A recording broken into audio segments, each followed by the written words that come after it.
ప్రముఖ దర్శకుడు మాటల మాంత్రికుడు త్రివిక్రమ్ శ్రీనివాస్ తిరుమల తిరుపతి దేవస్థానానికి వెళ్లారు. త్రివిక్రమ్ తో పాటు ఆయన భార్య, కుమారుడు, ఇతర కుటుంబ సభ్యులు ఆ ఏడుకొండల వెంకటేశ్వర స్వామివారి సన్నిధికి కాలినడకన వెళ్లారు. శ్రీవారి మెట్ల మార్గంలో త్రివిక్రమ్ కుటుంబ సభ్యులు కాలినడకన వెళుతున్న వీడియోలు ఇప్పుడు సోషల్ మీడియాలో వైరల్ అవుతున్నాయి. పవన్ కళ్యాణ్ నటిస్తున్న మోస్ట్ అవైటెడ్ మూవీ ఓజీ ఇప్పటికే ఈ సినిమా షూటింగ్ దాదాపు పూర్తయింది. మరో 20 రోజులు షూటింగ్ చేస్తే ఈ సినిమా పూర్తవుతుంది. ఇప్పటికే ఈ సినిమా నుండి రిలీజ్ అయిన పోస్టర్స్, గ్లింప్సెస్ ప్రేక్షకులకు విపరీతంగా నచ్చేసింది. అయితే తమన్ ఆల్రెడీ ఈ సినిమాలోని ఫస్ట్ సింగిల్ రెడీ చేసినట్లు తెలుస్తోంది.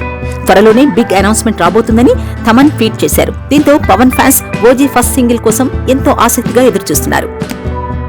ప్రభాస్ కల్కి మూవీ రిలీజ్ కు టైం దగ్గర పడుతోంది. అయితే చాలా రోజుల కిందటే నార్త్ అమెరికాలో ఈ మూవీ అడ్వాన్స్ బుకింగ్స్ ప్రారంభమయ్యాయి. అయితే ఈ బుకింగ్స్ లో కల్కి మూవీ గతంలో ఏ ఇండియన్ సినిమాకు సాధ్యం కాని రికార్డ్ ని క్రియేట్ చేసింది.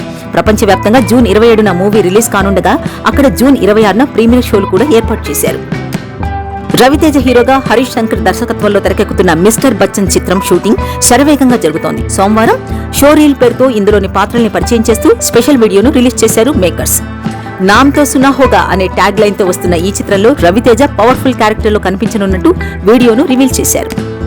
పుష్ప 2ను ఆగస్టు 15 రిలీజ్ చేయాలని చూశారు. కానీ షూటింగ్ డిలే అవడంతో డిసెంబర్ 6న ప్రపంచవ్యాప్తంగా ఎంతో గ్రాండ్ గా రిలీజ్ చేయనున్నట్లు చిత్ర యూనిట్ ప్రకటించింది. ఇదిలా ఉంటే global star Ram Charan, star director Shankar దర్శకత్వంలో గేమ్ చేంజర్ సినిమాలో నటిస్తున్న సంగతి తెలిసిందే. మరో వారం 10 రోజుల్లో ఈ సినిమా షూటింగ్ పూర్తి కానున్నట్లు తెలుస్తోంది. దీంతో ఈ సినిమా రిలీజ్ డేట్ పై సర్వత్రా ఆసక్తి నెలకొంది. ఈ సినిమాను దిల్ రాజ్ అక్టోబర్లో రిలీజ్ చేస్తారా లేక డిసెంబర్లో రిలీజ్ చేస్తారా అనేది ప్రశ్నగా మారింది. ఈ రెండు మూవీస్ ని డిసెంబర్లోనే రిలీజ్ చేస్తే తీవ్ర పోటీ ఎదురయ్యే ఛాన్స్ ఉంది.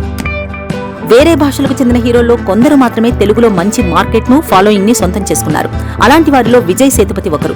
ఇప్పటికే చాలా చిత్రాలతో మన ప్రేక్షకుల్ని పలకరించిన ఆయన ఇప్పుడు తన 50వ మూవీగా మహారాజాను చేశారు. క్రైమ్ థ్రిల్లర్ జోనర్లో ఎంతో ప్రతిష్టాత్మకంగా రూపొందిన ఈ సినిమా భారీ అంచనాలతో వచ్చింది. అందుకు తగ్గట్లుగానే తెలుగులో వసూళ్లను రాబడుతూ దూసుకుపోతోంది. ఇలా ఈ చిత్రం 4 రోజుల్లోనే 3.70 కోట్లు రాబట్టింది. 4 ఏళ్ల క్రితం హైదరాబాద్ శివార్లలో జరిగిన దిశ ఘటన వెండితెరపైకి రానుందని టాక్. హిందీలో ఈ ఘటన నేపథ్యంలో సినిమా తీయడానికి దర్శకురాలు మేఘనా గుల్జార్ సన్నాహాలు మొదలుపెట్టారట. ఈ చిత్రానికి ముఖ్య తారలుగా కరీనా కపూర్, ఆయుష్మాన్ ఖురానాలను ఎంపిక చేశారట.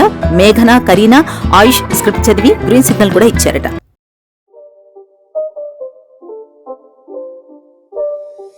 It's not a game, it's a rich thing.